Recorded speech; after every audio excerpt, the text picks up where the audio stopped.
నుంచి వెళ్తున్న మెట్రో మీరు అందరూ చూస్తున్నారు.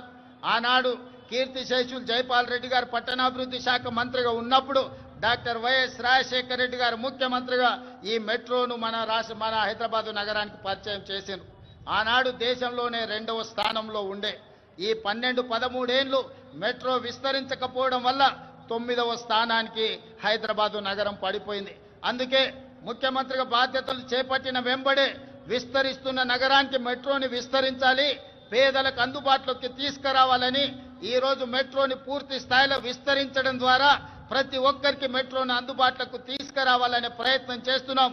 తొందరలోనే మెట్రో విస్తరణ పనులను కూడా ప్రారంభించుకోబోతున్నామని మీకు అందరికీ చాలా సంతోషంతో తెలియజేస్తున్నాను మిత్రులారా. అదేవిధంగా శాంతి భద్రతలు ఎక్కడైనా ప్రపంచంలో పెట్టుబడులు రావాలంటే దేశంలో శాంతి భద్రతలు ఉండాలి.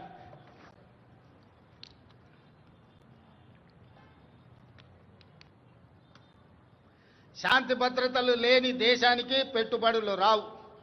అందుకే ఈరోజు హైదరాబాద్ నగరాన్ని, తెలంగాణను దేశంలోనే నెంబర్ 1గా తీర్చిదిద్దిన పోలీసింగ్ వ్యవస్థ ఈరోజు మనకు ఉన్నది.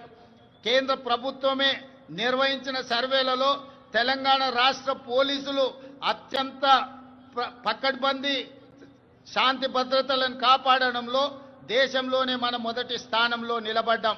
ఇదే కాదు, డ్రగ్స్ను నియంత్రించడంలో కూడా ప్రపంచ దేశాలు పోటీ పడితే మన తెలంగాణ రాష్ట్రానికి మొదటి బహుమతి వచ్చింది. మన అధికారులు దుబాయ్లో ఆ మొదటి స్థానాన్ని, గుర్తింపును, గౌరవాన్ని స్వీకరించడం జరిగింది. అందుకే ఈనాడు మిత్రులారా, తెలంగాణ రాష్ట్రంలో శాంతి భద్రతలను కాపాడడంలో దేశంలోనే మొదటి స్థానంలో ఉండడమే కాదు, ఈరోజు డ్రగ్స్, గంజాయి యువతను నిర్వీర్యం చేస్తుంది. పాఠశాల స్థాయిలోనే ఈ సమస్యను మనం కళ్ళతో చూస్తున్నాం. అందుకే ఈరోజు డ్రగ్స్, గంజాయిని నియంత్రించడమే కాదు, ఉక్కు పాదంతో అణిచివేయాలన్న ఆలోచనతోని పోలీసు వ్యవస్థను పూర్తిగా ప్రక్షాళన చేసి సంపూర్ణమైన అధికారులని, వాళ్ళకు అధికారాన్ని